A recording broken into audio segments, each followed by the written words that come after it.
क्या क्या पढ़ें कि हमको 100 में 100 मिले। भाई 100 मार्क्स प्राप्त करना मतलब फुल अचीवमेंट है, मार्क्स मायने नहीं रखते। उसके पीछे जो वर्क आउट होता है, धीरे धीरे हम काम करते हैं हर मार्क्स के लिए। मार्क्स कहाँ से आते हैं? टॉपिक से आते हैं। हर टॉपिक को हम कैसे प्रिपेयर करें कि वो हमको 100 नंबर दिला। तो हम प्रिपेयर करेंगे हर टॉपिक को तब हम 100 नंबर। अब स्टूडेंट को पहले से पता होता है, कोट है कि examining is better than examiner. जो परीक्षा लेता है उसको पहले से पता होता है कि मुझे कितने मार्क्स प्राप्त होंगे। हाँ, इसके 2-4 नंबर आगे या 2-4 नंबर पीछे। जैसे जो इस वर्ष की टॉपर लड़की है अपने और बाटल, उसने कहा कि मुझे विश्वास ही नहीं हो रहा। तो वो जो उसका वर्ड है, स्टेटमेंट है, वो ये कहता है कि वो कॉन्फिडेंट तो थी कि मैं अच्छा मेरे नंबर आएंगे, लेकिन मैं टॉप करूंगी इस बात का विश्वास नहीं था। ठीक है, तो वो जो 2-4 नंबर का मार्जिन है वो भाग्य पर चला, वो एग्जामिनर पर चला। ऐसे कुछ टिप्स हैं। तो first of all, my name is Bhumi Pandey, I am from Yaduvir Nagar and I am here to represent some tips that can help you in the examination.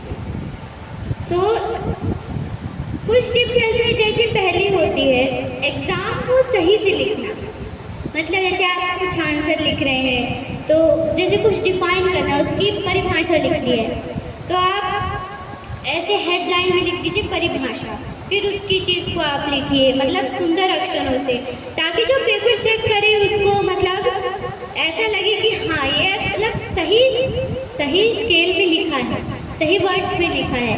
और पेपर जब देते हैं तो कभी कभार ऐसा होता है कि मन यहाँ चला जाता है तो आधा आंसर गलत हो जाता है। उसके लिए आप अपने पेपर को शुरुआत से स्पीड में लिखना चालू करें और लास्ट में मतलब क्या हो कि आप अपनी कुछ समय पेपर चेकिंग के लिए बचा लें। चेकिंग करते समय आप ये भी लास्ट में ध्यान दें कि जितने प्रश्न आए हैं पेपर में आपने उन सबको लिखा है या नहीं। तो मेरे साथ भी ऐसा हुआ था कि हाफ ईयरली एग्ज़ाम में छमाही के परीक्षा में क्या हुआ था कि पेपर को मैंने पीछे नहीं देखा था। 6 नंबर के क्वेश्चन मुझे आते थे, लेकिन वो उस कारण मुझसे छूट गए, क्योंकि उस दिन हर पेपर में मैंने क्वेश्चन मिलाए थे केवल उस पेपर को छोड़ के, और सब में तो सही था, भाग्य का खेल उसी में छूट गया। तो आप अपने आंसर देख के क्वेश्चन पे टिक कर सकते हैं। और बहुत सी मतलब कहना चाहिए अच्छी आदत नहीं बहुत से बच्चों की चीटिंग करने की। तो मैं अपना एक्सपीरियंस बताऊं, कभी कभार जब मैं 7th में थी 6th में थी तो क्या थोड़ा थोड़ा यहाँ से कोई बता दे दोस्तों में लिख लेती थी, सच बता रही हूँ। लेकिन जब से मैंने चीटिंग करना छोड़ा है, पहले मेरी कभी फर्स्ट पोजीशन नहीं आती थी क्लास में, सेकंड आती थी, 2 नंबर 4 नंबर कुछ भी नंबर से पीछे जरूर हो जाती थी। लेकिन जब से मैंने चीटिंग करना छोड़ा है तब से मेरी फर्स्ट पोजीशन हो गई है क्लास में। तो इससे क्या होता है कि प्रॉमिस भी था कि अब हम चीटिंग नहीं करेंगे, पिताजी को प्रॉमिस दिया था, भी हो गया कि हमको कोई नहीं बताएगा। आप अपने कोई प्रॉमिस दीजिए कि हम चीटिंग नहीं करेंगे। इससे क्या फ़ायदा होगा कि आपको ये रहेगा कि हमको कोई नहीं बताएगा, हमको जाना है खुद पढ़ना है, और खुद पढ़ने से क्या होगा आप जो करेंगे आपको ये रहेगा कि हमने जो किया अपनी मेहनत से किया। और चीटिंग ये कर सकते हैं वो ये है, बहुत लोग लिख के चले जाते हैं, कहीं पेपर में लिख लिया कहीं कुछ। सबसे अच्छी चीटिंग जो ये है कि आप उस चीज़ को जो पढ़ना है, जो सिलेबस है आपका, जो चैप्टर आने हैं पेपर में, चीटिंग कीजिए। कैसे चीटिंग कीजिए कि उस चीज़ को आप अपने दिमाग में लिख लीजिए। आप उस चीज़ को अपने जो भी आपको पढ़ना है, आपको लगता है ये भी आ सकता है, ये भी आ सकता है, इसको भी समझ लेते हैं, इसको भी पढ़ लेते हैं, इसको भी पढ़ लेते हैं, सब जितना आपको चाहिए, जितना आपको पढ़ना है सब अपने चीटिंग कर लीजिए, दिमाग में रख लीजिए।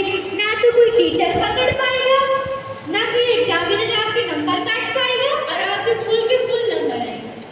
सबसे अच्छी चीटिंग है जो दुनिया की बेस्ट चीटिंग है कि आप उस चीज़ का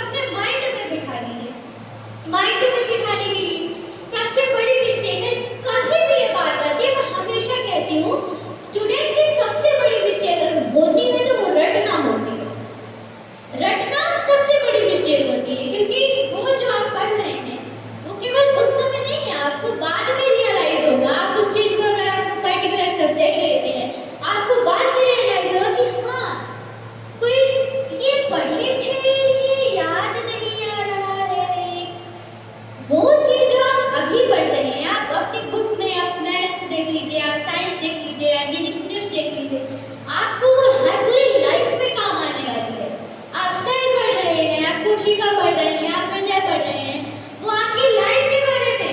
अब आप ऐसे इंसान रहेंगे जिसको ये नहीं पता रहेगा कि हमारा खून कहाँ से आता है, हमारी सांसें कहाँ से आती है, हमारी ऑक्सीजन, कार्बन डाइऑक्साइड कैसे आती है, कैसे जाती है, ये नहीं पता रहेगा। तो आप कभी क्या, आप जिस जगह रह रहे हैं, आप जिस घर में रह रहे हैं, आपको उसी के कमरे नहीं पता, तो ये क्या होगा, ये गलत बात रहेगी। इसीलिए क्या रहना चाहिए, आपको उस चीज का पूरा ज्ञान रहना चाहिए जिससे आपके सारे काम हो रहे हैं। और आपको भाषाएं जैसे इंग्लिश होती है, हिंदी होती है, हिंदी में भी आपको बहुत कुछ सीखना है, बहुत ज्यादा ग्रामर है, हर चीज मतलब हमको सीखना है। आप सीखिए, समझिए, वो चीज आपके लाइफ में बहुत काम देती है। रटने से क्या होता है कि वो जैसे पानी छोड़ दे वो उड़ जाता है, वैसे रटने से कुछ समय वो रहती चीजें बाद में उड़ जाती है। तो वो आप समझिए। बाकी पढ़ाई की जो चीजें हैं वो आपको हमेशा काम देगी। ये मेरा खुद का जो अभी तक मैंने पढ़ा है, अभी मेरा एक्सपीरियंस तो बहुत कम है, लेकिन जितना है उसके हिसाब से मुझे ये लगता है कि काम देती है, बहुत काम देती है चीजें। अब हमारी दादी है घर पे, जो कभी उनको कोई बीमारी लगने लगती है, कहने लगती है कि ये दुख रहा है, वो इस कारण होगा, तो मैं कहती हूँ नहीं, वो इस कारण नहीं है, वो आपका सेल, आपका बैक्टीरिया यहाँ लग गया होगा, तो वो उस कारण। तो जो कॉन्फिडेंस आता है, घर में हर किसी से कह सकते कि नहीं, आप सोच रहे हैं कि आपको जो बीमारी हुई है, आपको जो जख्म हुआ है, ये इस कारण है, आपको पैर दुख रहे हैं, आपका कुछ बॉडी में डिफिशियंसी हो इस कारण, तो आप उस चीज को पढ़े होंगे, तभी आप कह पाएंगे कि नहीं आप गलत, आपका जो अनुमान है, आपका जंक्शन है, वो एकदम गलत है। वो हमने जाना है। हिंदी ये साइंस की बात हो गई, और साइंस का मतलब ये होता है जो हमारे आसपास है उस चीज को पढ़ते हैं। और बात रही हिंदी की, तो हिंदी में अधिकतर वो पार्ट रहता है कहानियां, निबंध या गद्यांश,